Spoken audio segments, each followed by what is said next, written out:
Recently, we asked some people about sharing their New York Times accounts. My name is Dana. I am a subscriber to the New York Times, but my husband isn't. And it would be really nice to be able to share a recipe or an article or compete with him in Wordle or Connections. Thank you. Dana, we heard you. Introducing the New York Times Family Subscription. One subscription, up to 4 separate logins for anyone in your life. Find out more at nytimes.com/family. Ford Blue Cruise hands-free highway driving takes the work out of being behind the wheel, allowing you to relax and reconnect, while also staying in control. Enjoy the drive in Blue Cruise-enabled vehicles like the F-150, Explorer, and Mustang Mach-E. Available feature on equipped vehicles. Terms apply. Does not replace safe driving. See Ford.com/Blue Cruise for more details. A quick heads up before we get started today. We are talking about the shooting of Charlie Kirk. Please take care while listening. In addition, this is a fast-moving news story, so it's possible that some things may have changed by the time you listen. Okay, here's the show.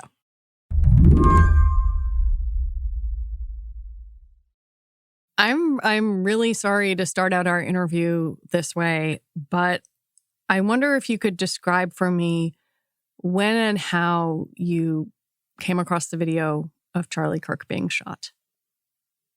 Yes. So I first learned of him being shot on X and had sort of been scrolling and looking and really didn't want to see the video. That's Craig Silverman. He's a longtime internet reporter who now runs Indicator Media. I consider him one of the smartest people around when it comes to understanding our digital ecosystems. And one of the people I follow is Britt Hume, who is a longtime, host and commentator with Fox News. And he had quote tweeted something, and that came to the top of my feed. I looked at what he wrote, and underneath it turned out to be the video. And I, unfortunately, it was just a few seconds into it when he gets shot, and just I can't get the image out of my head, frankly. It's less than 24 hours later, just like this gush of blood coming from his neck. And I was actively trying to avoid it, and yet I wasn't able to because I kept scrolling. You've covered social media platforms for a long time. Even with that caveat, were you surprised by how omnipresent this video was?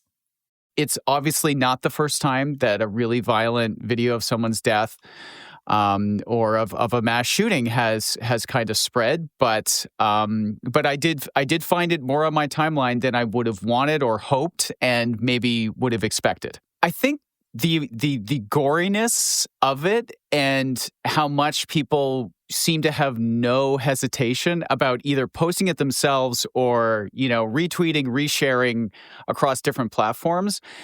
I think that is strange behavior on one level. Like why so many people feel the urge to kind of put this out there in other people's faces, given how gory and really violent it is.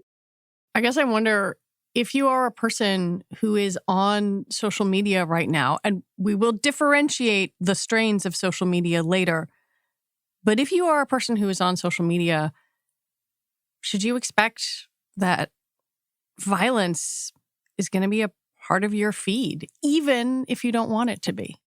I think the short answer is yes. And I think it's really important to kind of pause and take that in that if you think about it, there's probably never been a time in human history where you had so much extremely graphic, violent imagery that not only was available to you at the drop of a hat, but also that in some cases, whether you wanted it or not, might end up showing up in front of you. And I don't really know what the consequences of that will be for individuals and for society, but it's something that's really important, I think, to, again, just pause and think about. that the average person, whether they like it or not, may end up seeing videos of someone, being attacked violently, being shot, being, dismembered. This stuff sort of seeps out into and onto these platforms. And it's not like it's some crazy niche thing where you have to go and, find a snuff film somewhere. It's actually on the biggest social media platforms in the world, which is kind of crazy. Today on the show, a social media society where we cannot look away, even if we try. I'm Lizzie O'Leary, and you're listening to What Next TBD, a show about technology, power, and how the future will be determined. Stick around.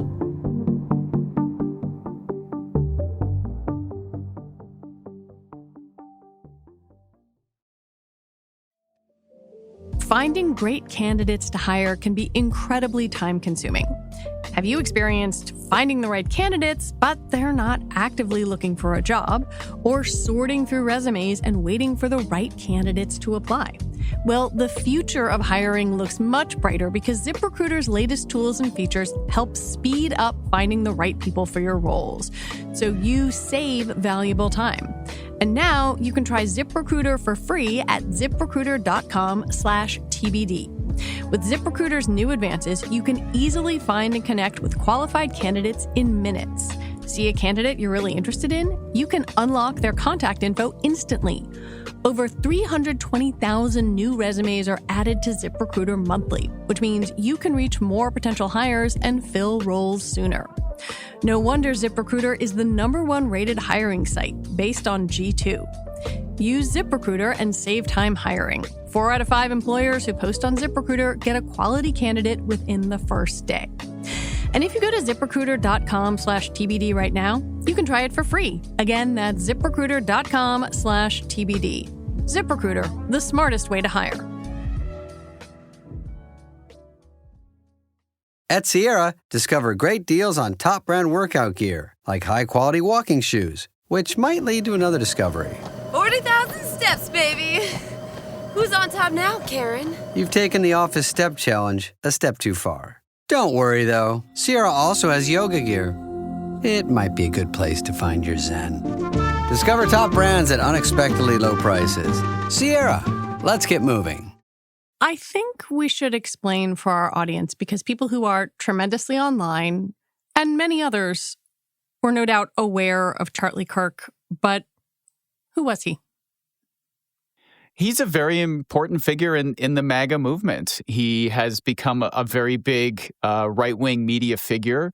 He started as kind of a right-wing student organizer, doing events, made a name for himself kind of, as a kind of debate me guy, and, would go to campuses and have students ask him questions and getting into that. Do you feel proud of yourself for debating college kids who are unprepared to speak in front of an audience like yourself? Hold on. You're 30 years old. We can agree you're 30 years old, right? Do you think that's a little bit silly? Are you a voter? I am a voter. I'm a registered voter. I vote and you vote. So I'm talking to voters of this country that will determine the future of Western civilization. That's what I'm doing here today. And then, he became a pretty widely syndicated radio host. He became, had his own show on a sort of MAGA-aligned online streaming network, was very close with the Trump family. So he was, an important figure in that universe, and was, shot on, I guess, the first stop on his new kind of debate me kind of MAGA tour across campuses, which was a regular thing that he did.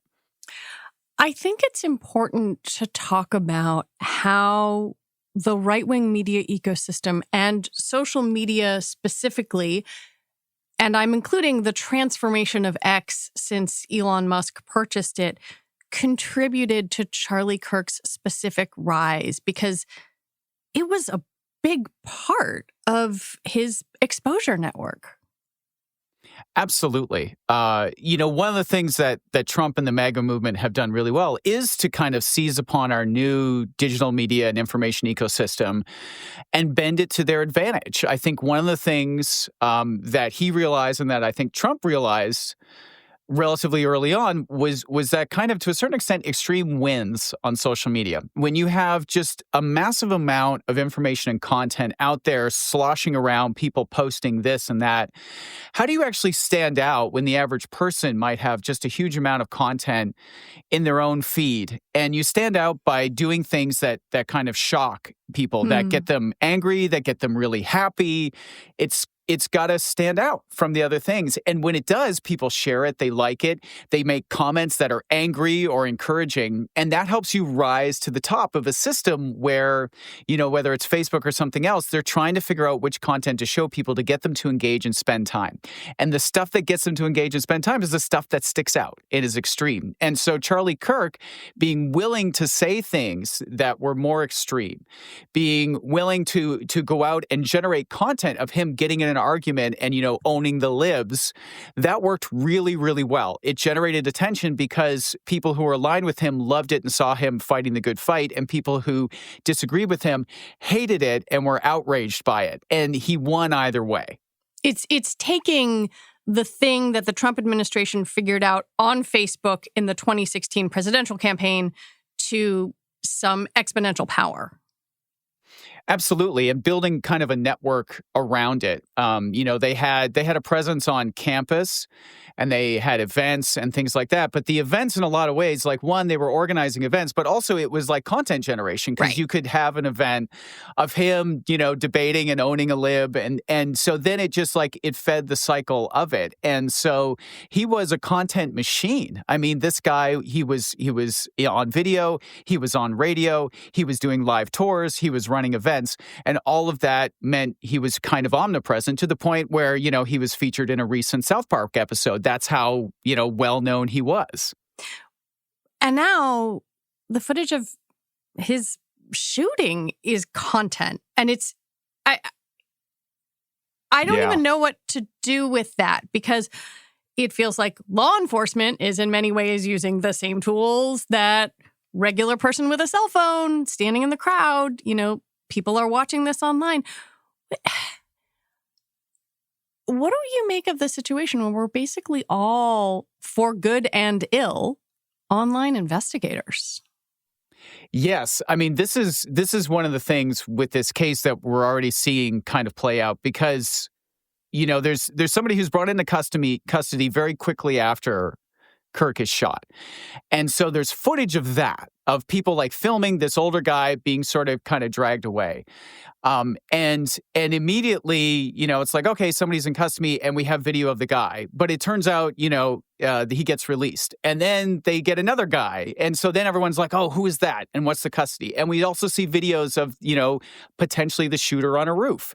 And then we also see videos of people saying, oh my gosh, Charlie Kirk, it looks like the ring he's wearing has switched fingers when he's shot. Isn't that really suspicious? Oh, and God. so this is kind of like the new normal of the cycle of this, is we have access to so much information and so much footage that people can sort of stack that to align with whatever they think, if they want to blame this or they want to blame that. And so people start going out and looking for connections and evidence, which on the face of it is not a bad thing.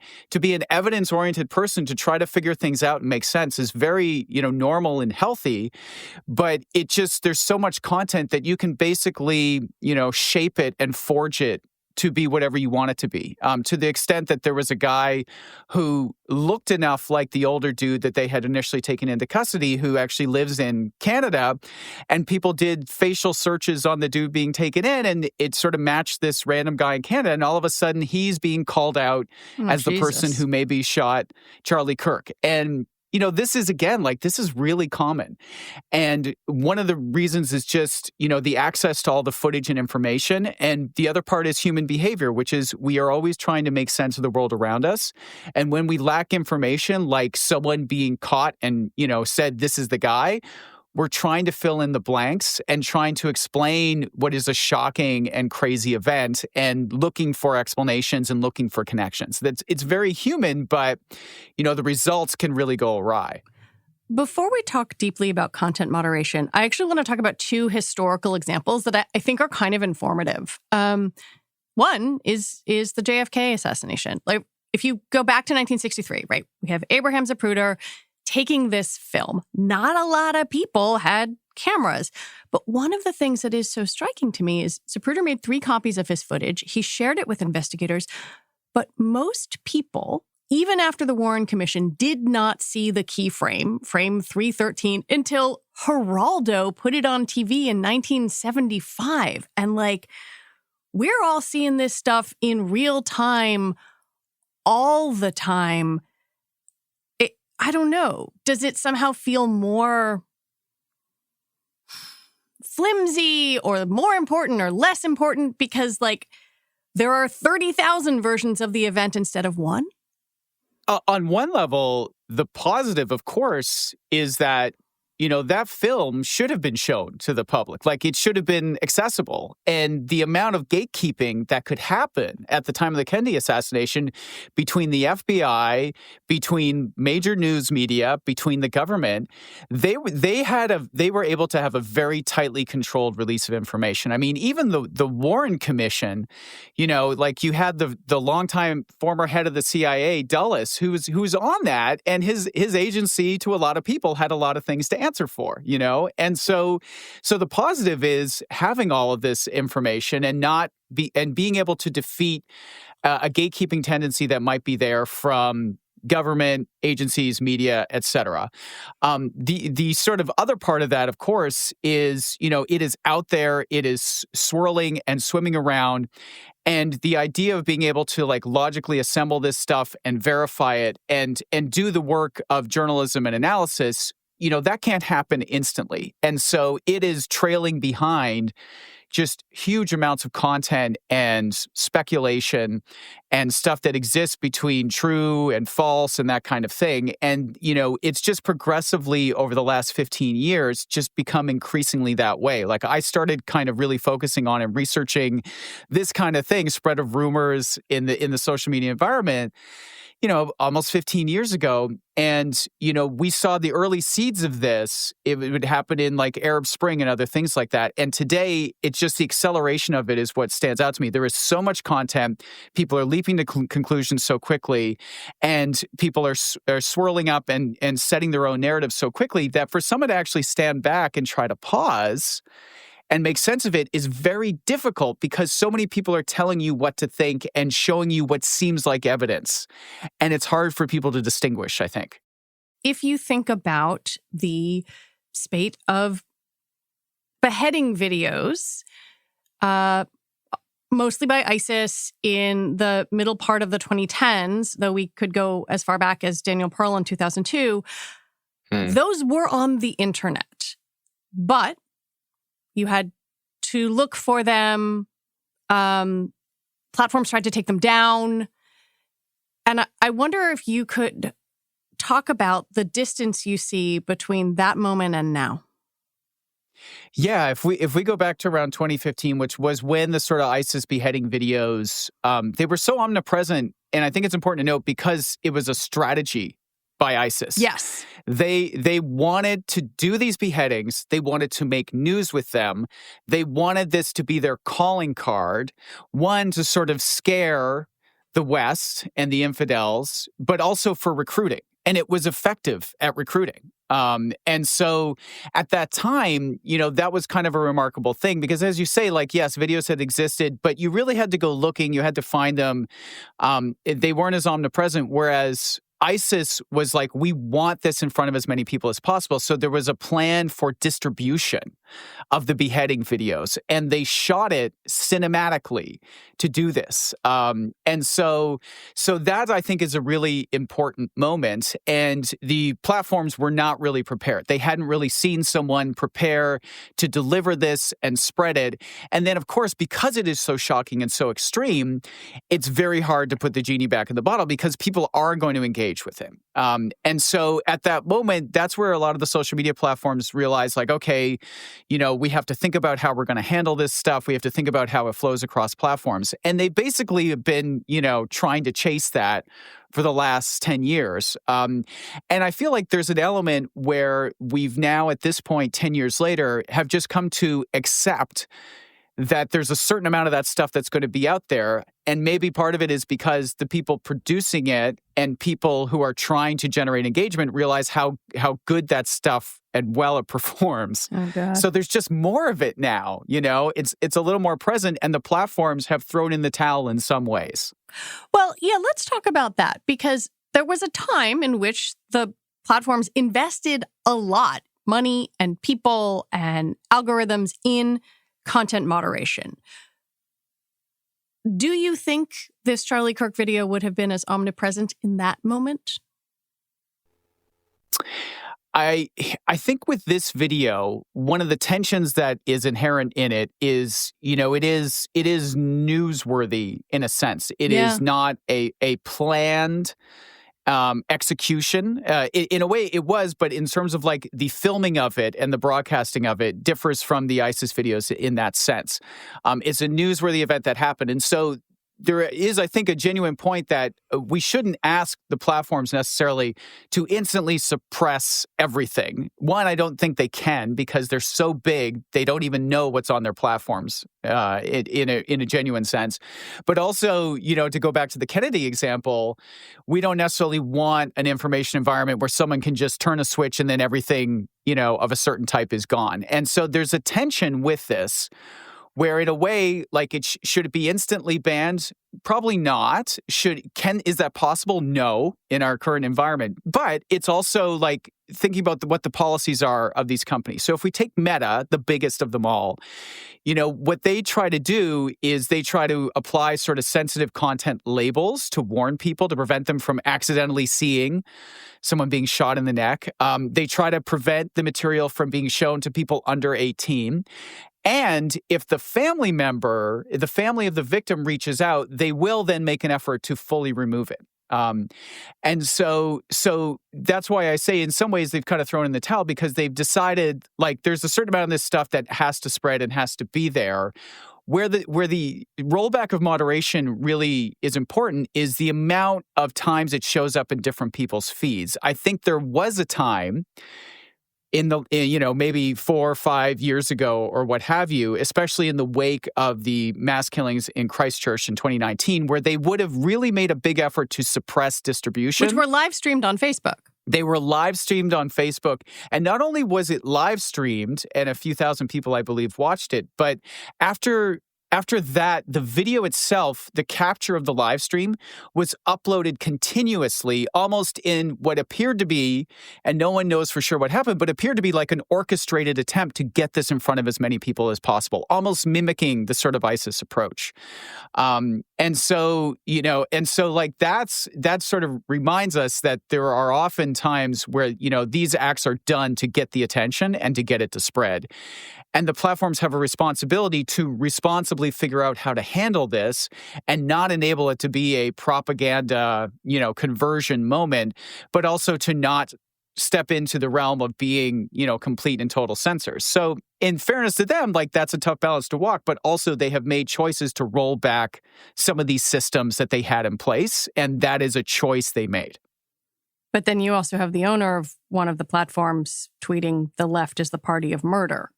Yeah, I mean, look, X is, at this point, with Elon's takeover of Twitter and turning it into X, it is just operating in a different way, I think, than when you look at what Meta is doing, you look at what TikTok is doing, for example. And there was a recent research done by the New York Times of really analyzing and looking at how, for example, Grok, the AI implemented into X, had sort of changed its answers and become much more right-leaning. Yeah. When the owner of it, and it's a completely private company, so there's no public reporting required of them, when he has become an extremely political figure and has pretty extreme views at this point, nobody knows what he is doing to tweak the algorithms. And it's a true black box, even more than the black boxes at Meta and TikTok. After the break, violence as the ultimate trending topic.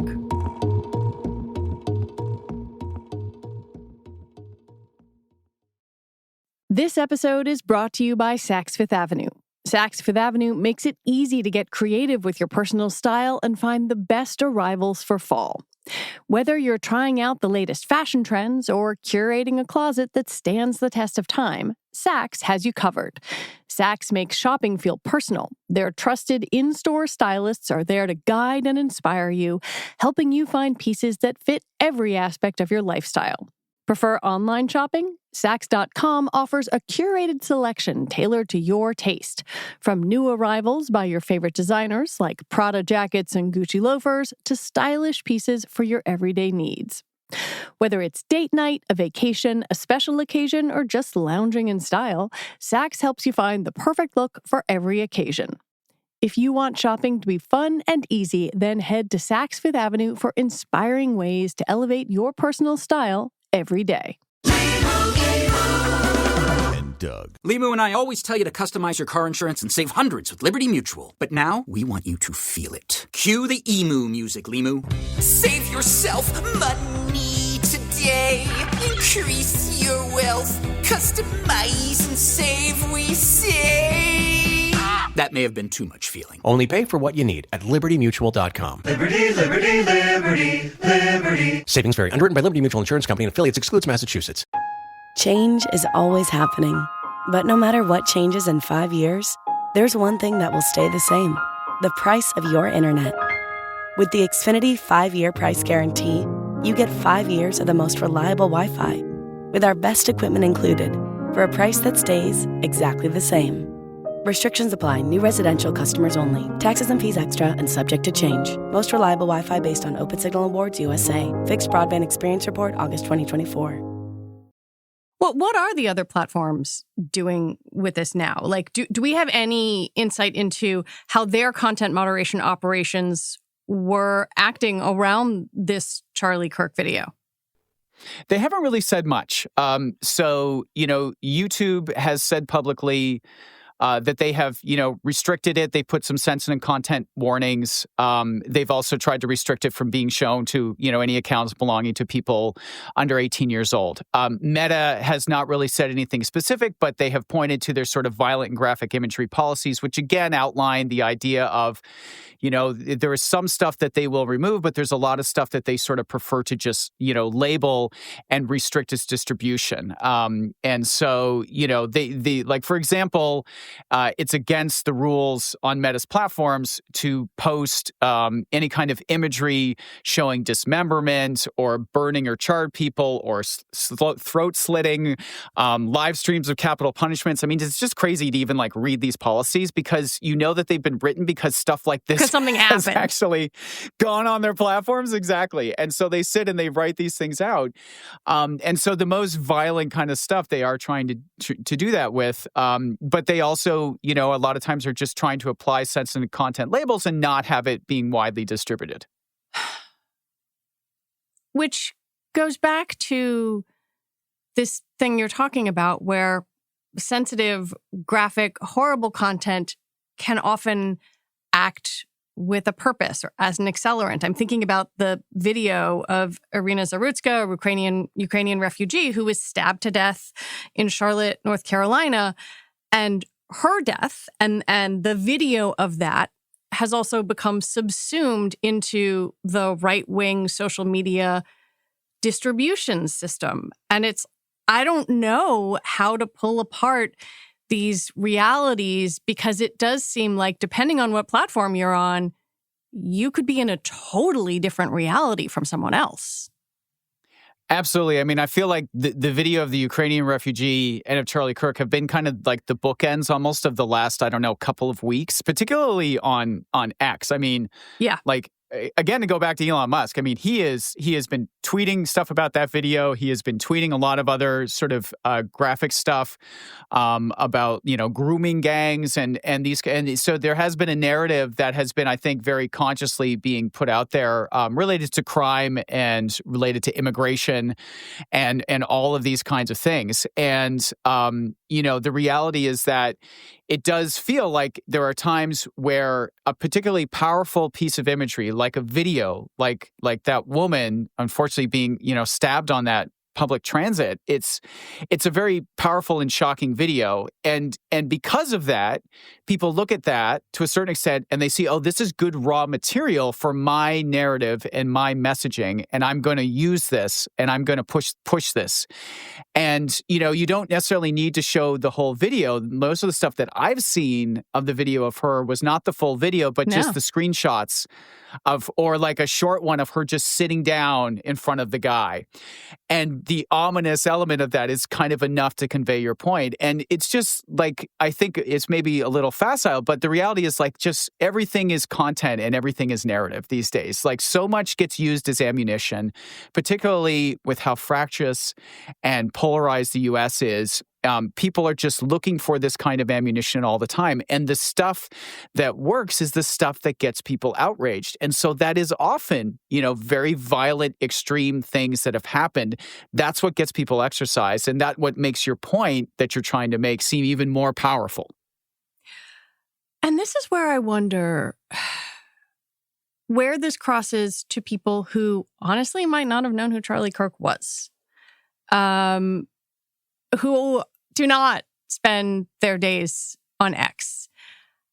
And I don't know the answer to that because it sounds like we are describing something that is both simultaneously incredibly powerful and incredibly siloed.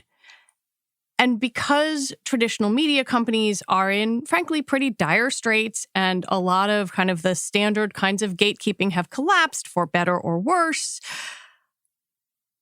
I don't know how people try to find a shared reality or whether they can. It does feel like there's a certain collapse of the middle going on, and you'll often hear people, but talk about. Are we making too much of that? I don't know. Well, this is the thing is you can sort of like come into this and say like, do I have that perspective because I'm actually trapped in my own loop, right? And that's actually, it's a healthy thing in some ways to step back, because that's actually what I think is missing for so many people, is to remember that like you don't have to make a decision based on that one video and that one post you saw being shared of it. You don't have to decide right away. You don't have to be dragged into that fight in that moment. You could actually wait and guard your attention and wait to see what actually happens. And so, yes, I think, if we look at what data is out there, most people don't seem to be in the sort of filter bubbles or rabbit holes. Like there absolutely are people who are living in very, very secluded information silos and absorbing and in some cases putting out, extreme content. The data seems to suggest most people are not that far gone. And that's so if you want any kind of good news, maybe that's the good news, is that the data seems to suggest, that's not the case. But the reality is over time, it's exposure that sort of has an effect.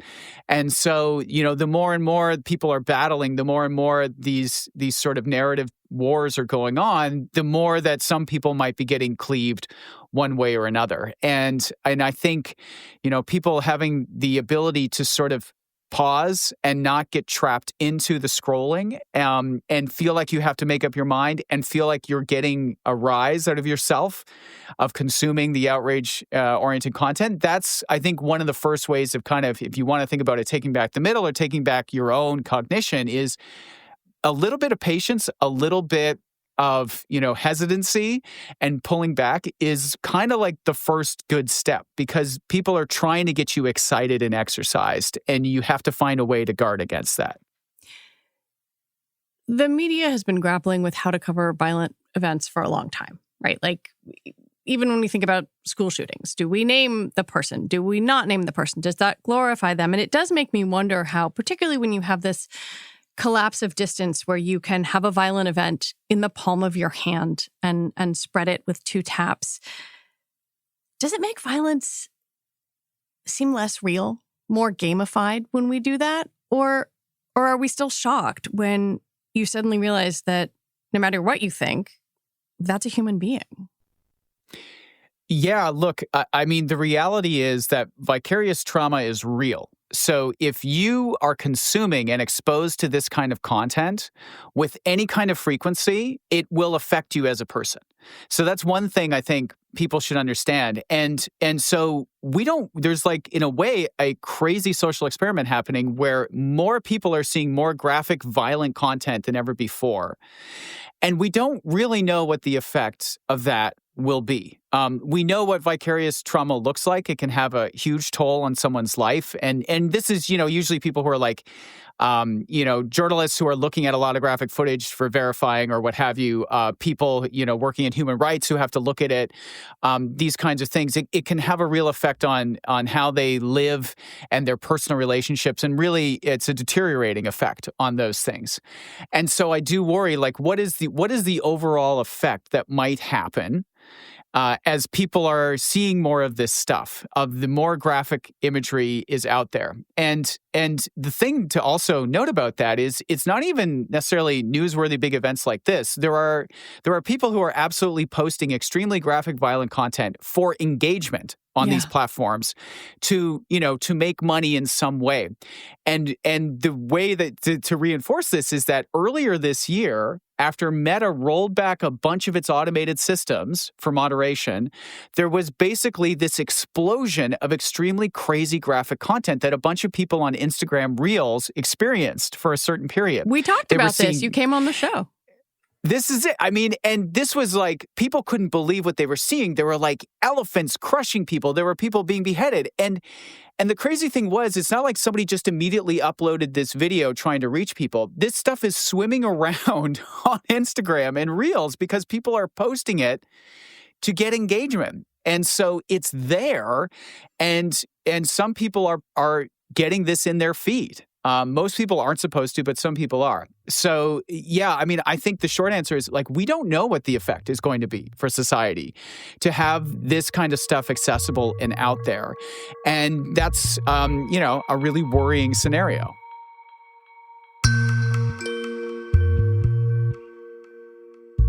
Craig Silverman, I so appreciate your expertise and you sharing it with us today. Thank you for having me. Appreciate it. Craig Silverman is a journalist and the co-founder of Indicator, a publication that reports on digital deception and digital platforms. All right, that is it for our show today. What Next TBD is produced by Evan Campbell and Patrick Fort. Paige Osborne is senior supervising producer for What Next and What Next TBD. And Mia Lobel is the executive producer of podcasts here at Slate. TBD is also part of the larger What Next family. And if you are looking for more Slate shows to listen to, I highly recommend that you check out Thursday's episode of What Next. It's about how the Supreme Court effectively legalized racial profiling to aid the Trump administration's deportation agenda. All right, we'll be back on Sunday with another episode. I'm Lizzie O'Leary. Thanks for listening.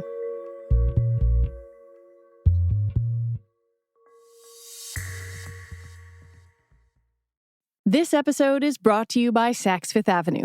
Saks Fifth Avenue makes it easy to get creative with your personal style and find the best arrivals for fall. Whether you're trying out the latest fashion trends or curating a closet that stands the test of time, Saks has you covered. Saks makes shopping feel personal. Their trusted in-store stylists are there to guide and inspire you, helping you find pieces that fit every aspect of your lifestyle. Prefer online shopping? Saks.com offers a curated selection tailored to your taste. From new arrivals by your favorite designers like Prada jackets and Gucci loafers to stylish pieces for your everyday needs. Whether it's date night, a vacation, a special occasion, or just lounging in style, Saks helps you find the perfect look for every occasion.